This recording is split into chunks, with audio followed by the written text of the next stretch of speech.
All right, let's talk about Friday's Dodgers versus Angels game. Again, that's Friday, Dodgers Angels. So first, let's go ahead and do a topic of the day. So I've been watching all this stuff going on with WB and Caitlin Clark. It just makes me ask the question: why are sports leagues trying to go out of business? They just seem to be trying to. They all seem to be doing it in their own different way. They've all taken a hit on it, and the reason why I ask that is I don't want to see my favorite sporting institutions become a parody of themselves. I would say that MLB has definitely been doing much better since the mishap of I think 2019 when they moved the All Star game out of Atlanta to Denver for essentially the exact same law. So that was ridiculous. So, but it just makes me ask. So when you look at the nonsense going on with WNBA, they have the most exciting player that they've ever had. Maybe not the best, she could be, but the fact of the matter is they're snubbing her when she's bringing in millions of dollars. Why are they doing this? And it kind of makes you wonder, well, will other leagues go down this path? Here's kind of what I think part of it is. You see this all around.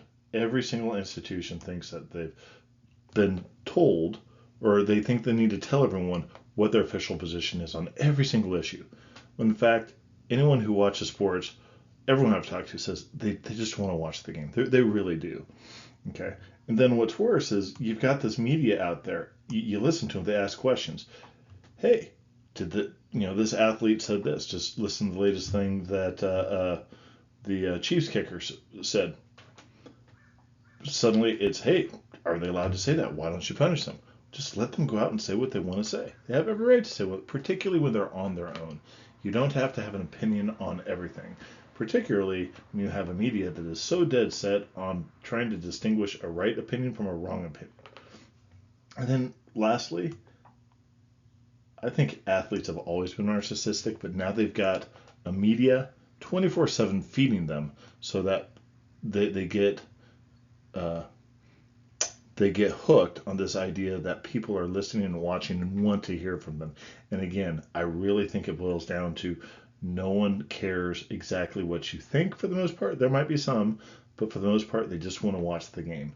These are all things that I hope that our major leagues are really following, taking note of on what they should and should not be doing.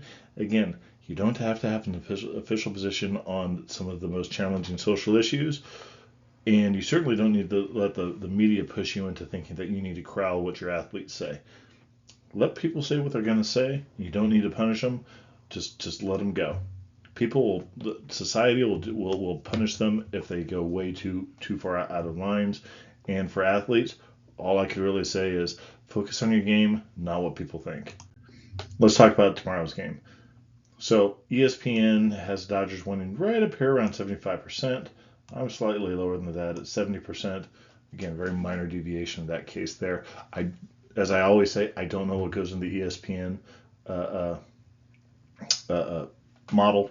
I don't even know how they do it. So that's the reason why I like to tell you, here's how I got my numbers. And as I often say, it's using Monte Carlo simulation.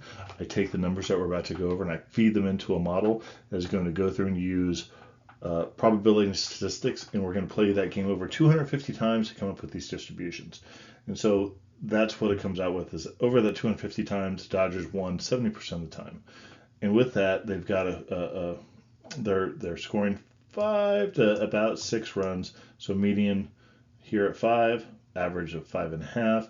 With the Angels with a median of 3 and a average of 3.5, with a range of somewhere between 1 and 5, and the Dodgers between 3 and 8. So take that for what it's worth. If you're a gambler and you're looking to play the lines, use these numbers and figure out which direction you want to go with that.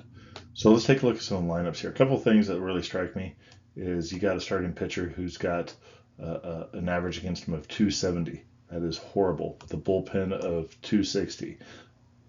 It looks like they've got a decent closer, but what the heck good does it do if you're coming in and you're losing? So that's the reason why the Angels are some 16 games below 500. Now you come over here, the Dodgers. They've taken some major hits. So notice Shohei Ohtani, arguably the best player in baseball, is now leading off. Mookie Betts broke his hand. I wouldn't expect to see him back before September. Probably hold him out, let him fully heal, let him fully get reintegrated. Uh, um, and then get him some games in September to kind of get him going. What I will point out is once you get to Andy Pages as a rookie, he was really going down. Now he's going back up. Miguel Rojas, he looks like he's doing good, and good for him. The fact of the matter is, he's batting way above his career batting average. Miguel Vargas, he's been battling going up and down. You got Kike Hernandez and Chris Taylor kind of bringing up two good veterans. But the fact of the matter is pretty much from your 5 through 9, you get a lot of variation there. So losing those two guys, they're going to be able to live and get through it. But then we'll see. They're going to need to overcome some of that move in the lineup, and you got to have better production out of that 5 through 9 spot. Let's take a look and see how the matchups go. So we come over here, you'll see the Dodgers, who are the home team. They're striking out about one strikeout less per game than the MLB average is, but notice they are certainly supposed to be around that range, but a little bit on the higher side.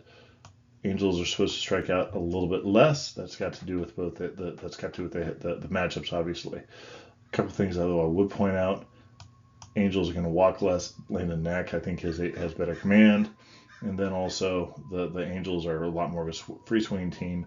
The Dodgers, and again, this makes a big difference.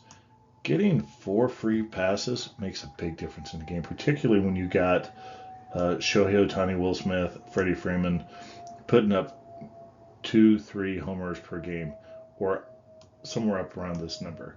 That's a really big difference when you see over here from the Angels, right? So just a lot more of that power. So when you come down here and you look at the OPS and such, an OPS of 680 versus 870 over here for the Dodgers in this matchup. So Dodgers are hurting, losing Yoshi Yamamoto, and then also losing Mookie Betts. That's a lot of and then not to mention Walker Buehler on the DL as well. So just a lot of injury-ridden issues going on for the Dodgers. Hopefully, sounds like with Walker Buehler, he got hit in the hip from a comebacker. That doesn't sound nearly as bad as the rotator cuff issue for Yoshi Yamamoto. Anytime you hear rotator cuff, if you're a fan, you should be scared to hear that.